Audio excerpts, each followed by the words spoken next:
Hola a todos y bienvenidos al canal Hablemos de Amor Verdadero, en el que queremos aprender acerca de la sexualidad humana y el amor basados en las enseñanzas que San Juan Pablo II dejó en la teología del cuerpo. Yo soy Elisa y hoy vamos a continuar nuestro tema acerca de la persona como don y la castidad en estos otros tipos de relaciones, pero ahora vamos a hablar de las relaciones de autoridad. Entonces, comencemos.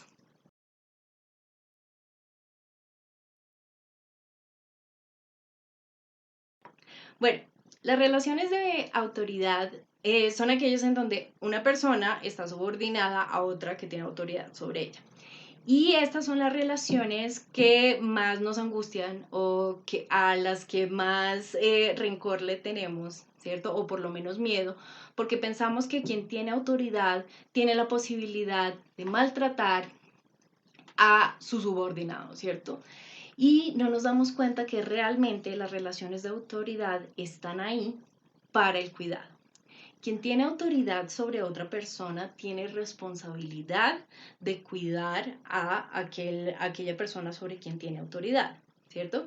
Y tiene la responsabilidad además de encarar los problemas y ser como esa primera línea de defensa frente a lo que está pasando. Entonces, un ejemplo básico de esto es las relaciones entre padres e hijos, ¿no? Los papás tienen autoridad sobre los niños, no porque sean más importantes que los hijos, sino precisamente para cuidarlos y para que llegaba algún problema, no sé, que se mete un ladrón a la casa, ¿cierto? Y les está apuntando con un arma, pues obviamente los padres son los que dicen, no, si le va a disparar a alguien, dispáreme a mí, no a los niños, ¿no? Vamos a cuidar a los niños. Entonces, en el fondo es una situación de responsabilidad. Eso es lo que implica el tener autoridad, ser responsable por un otro. En otros casos son responsabilidades para que se cumplan objetivos en común. Por ejemplo, el jefe de una empresa, ¿cierto? El jefe le dice a todos los empleados cómo trabajar, pero se los dice porque todos queremos cumplir la misma meta, ¿cierto? Y en el caso en que se quiebre la empresa, es el jefe el que tiene que responder y el que tiene que ponerle la cara a los abogados y a la fiscalía y a absolutamente pues todos los problemas que tengan que venir, precisamente porque él tiene autoridad. Y cuando estamos subordinados no significa, cuando estamos en situación de subordinación no significa que seamos inferiores o que no valgamos lo mismo. Significa de hecho que valemos tanto como el otro y por eso nos están cuidando, ¿cierto? Pero también significa que como el otro es el que sabe para dónde estamos yendo y es el que va a definir y organizar las cosas, también significa que necesitamos responsabilizarnos cumpliéndole a la persona y obedeciendo esa autoridad.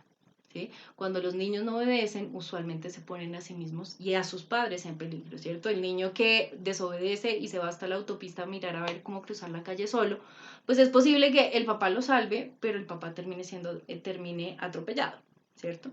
Entonces, se trata de por qué obedecer para todos estar bien, ¿sí? Porque nos damos cuenta que la humanidad es un proyecto en común en sí misma, pero además que los seres humanos construimos proyectos en común y que necesitamos organizarnos y eso significa que alguien necesita estar por encima y ser la autoridad para guiar a todo el resto y todo el resto pues tenemos que obedecerlos para poder llegar a donde todos queremos llegar, ¿sí? No se trata de estar unos por encima de otros.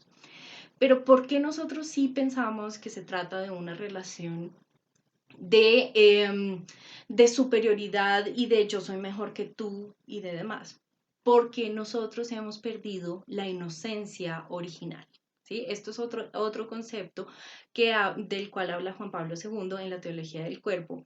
Y miren que la inocencia está muy mal entendida porque nosotros entendemos la inocencia o pensamos en los niños son inocentes porque no entienden lo que está pasando, ¿cierto? Lo que pasa es que no saben lo suficiente, son inocentes porque son ignorantes. Realmente no es así. La inocencia es comprender la verdadera bondad de las cosas como son, ¿sí? Entender que las cosas están bien tal cual como son y que no necesitan cambiar para estar bien porque ya lo están. Entonces, acuérdense del típico ejemplo que yo les decía, que era lo que ¿Qué es lo que determina? Creo que es el segundo video en el que yo les digo la relación entre realidad y bien. ¿Por qué hay una relación entre realidad y bien? Porque básicamente lo que determina el bien es la realidad o la naturaleza de las cosas. Es cómo son las cosas lo que va a determinar cuál será su bien. ¿Sí? Entonces, acuérdense del ejemplo que yo siempre les doy. Nosotros decimos que una persona está sana, cuando, decimos que una persona está bien cuando está sana, ¿cierto? Y decimos que está mala cuando está enferma. ¿Por qué? Porque cuando está enferma se está acercando a la muerte y el morir es dejar de ser, ¿cierto? Cabe cuando está sana, va a mantenerse en la existencia tanto como se necesite. Entonces, la inocencia es reconocer, la inocencia es muy parecida a la verdad, realmente es ver las cosas como realmente son, pero además verle la bondad a la verdad y ver que las cosas están bien. ¿Por qué para nosotros eso no significa la inocencia? Porque nosotros perdimos nuestra inocencia con el pecado original, que acuérdense que el pecado original es cuando los seres humanos comen del árbol del bien y del mal. Miren que comer del árbol del bien y del mal es querer poseer el bien y el mal. Es decir, nosotros queríamos hacernos, convertirnos en el criterio del bien y del mal, hacernos a nosotros mismos la medida de todas las cosas.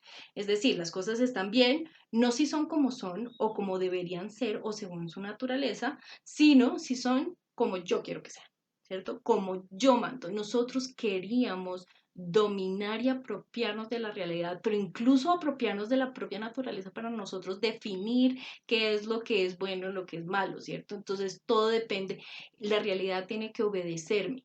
¿No? Esa es la razón por la cual nosotros decidimos comer del árbol del bien y del mal, porque queríamos ese dominio sobre todas las cosas, que no es el dominio original que nos dio Dios de ustedes son los responsables del mundo, ¿cierto? Entonces ustedes humanicen al mundo y sean mis sacramentos en el mundo para que se vea quién soy yo y hagan evidente en la materia esto que es invisible en el cielo, sino que nosotros nos convertimos en el dominio de ahora nosotros decidimos cómo es el mundo y cómo funciona el mundo porque nosotros somos los dueños. De eso se trata el pecado original.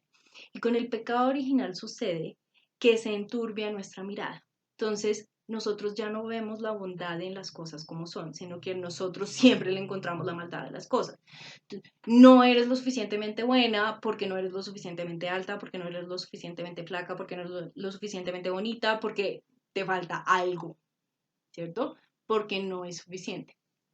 Y eso significa, como todos los seres humanos somos finitos y somos interdependientes, ¿cierto? Y somos incompletos. Y esta es la base de la humanidad, la base de lo que nos va a permitir entender nuestra identidad, comprender quiénes somos y quién es el otro, ¿cierto? Establecer estas relaciones de amor, básicamente es la base de nuestra sexualidad. En el momento del pecado, en el momento de nuestra pérdida de esa inocencia original, o entre otras cosas, lo que perdimos es también esa posibilidad de amar realmente. Y ahí es cuando comienza el complejo de castración del cual yo les hablaba en el sexto, séptimo y octavo video, ¿cierto? Entonces, esa idea de yo no soy suficiente porque yo no lo puedo todo.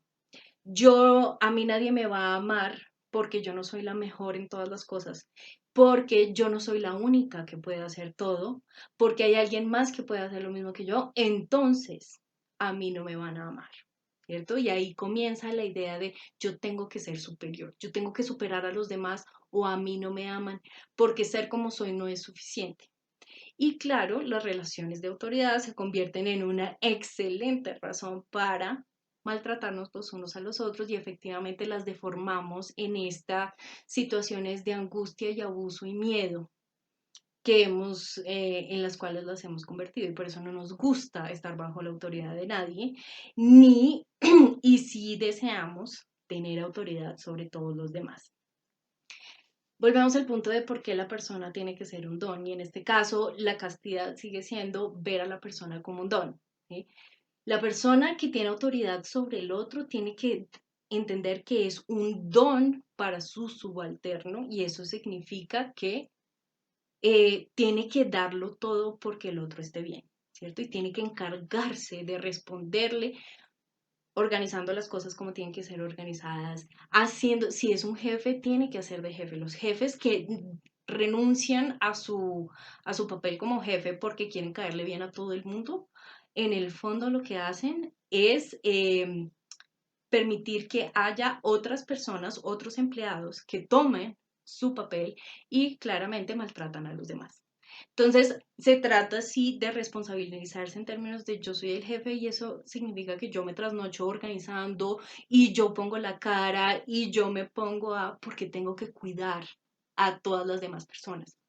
Y ser subalterno, volvemos al punto de ser don, ¿no? Entonces yo tengo que entregarle a mi jefe mi obediencia, mi respeto, mi trabajo, mi responsabilidad para todos poder llegar al mismo punto y al mismo sitio y poder todos estar bien al mismo tiempo. ¿Listo? Entonces es ahí, de eso se trata pues la castidad en las relaciones de autoridad. Cuando uno esté en una relación de autoridad, pues básicamente para ser casto se necesita ser responsable, ¿cierto? Y necesita uno entender que uno tiene que ser un don para el otro y no ser, no estar por encima del otro, sino ser y convertirse en ese don para el otro.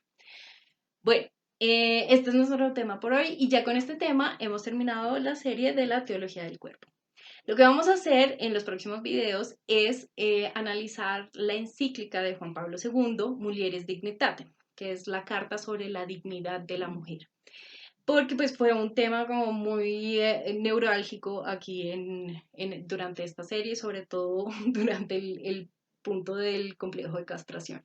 Entonces vamos a analizar la serie de Mulieres Dignitatem en nuestros próximos videos. Me encanta que se hayan quedado hasta el final del video. Si tienen dudas o tienen comentarios, por favor escríbanmela allá en la sección de comentarios que tenemos al final y yo se los respondo tan rápido como sea posible. Y bueno, me encanta que estén aquí. Espero que se conecten para la próxima serie y muchas bendiciones para todos. Chao.